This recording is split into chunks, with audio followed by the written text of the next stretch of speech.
రజనీకాంత్ కూడా ఆత్మహత్యకు ప్రయత్నించారా? ఆ పరిస్థితి ఎందుకు వచ్చింది? సినీ పరిశ్రమలో సూపర్ స్టార్గా పేరు తెచ్చుకున్న రజనీకాంత్ గురించి తెలియని వారు ఉండరు. తమిళం, తెలుగుతో పాటు అన్ని భాషల్లోనూ ఆయన సినిమాలు విడుదలవుతాయి. అయితే ఈ సూపర్ స్టార్ ఆత్మహత్యకు ప్రయత్నించారంటే నమ్ముతారా? కానీ ఇది నిజం. ఈ విషయాన్ని స్వయంగా ఆయనే వివరించారు. రజనీకాంత్ తన స్టైలిష్ పెర్ఫార్మెన్స్తో తనకంటూ అభిమానులను ఏర్పరచుకున్నారు.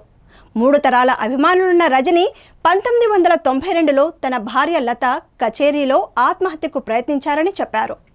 ఇంట్లో పేదరికం కారణంగా రజనీ ఆఫీస్ బాయ్గా పనిచేశారు. ఆ తర్వాత కూలి పని కూడా చేశారు. ఆ సమయంలో ఆర్థిక ఇబ్బందుల కారణంగా ఆత్మహత్య చేసుకోవాలని నిర్ణయించుకున్నారట. అయితే ఆత్మహత్య చేసుకునేందుకు వెళ్ళగా అక్కడ గోడపై ఓ స్వామి చిత్రం కనిపించిందట.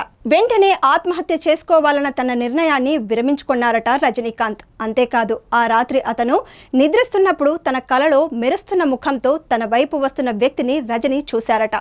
అనంతరం ఏదైనా సాధించగలనని తన ప్రయత్నాలు మొదలుపెట్టినట్లు ఆయన వివరించారు. అయితే ఆ మరుసటి రోజు గోడపై ఉన్న స్వామి ఎవరని ఆరా తీయగా అతను శ్రీ రాఘవేంద్రుడని తెలుసుకున్నారట. దీంతో స్వామి ఆలయానికి వెళ్లి దర్శనం చేసుకున్నానని, అనంతరం తాను అనుకున్నది సాధించానని ఆయన తెలిపారు.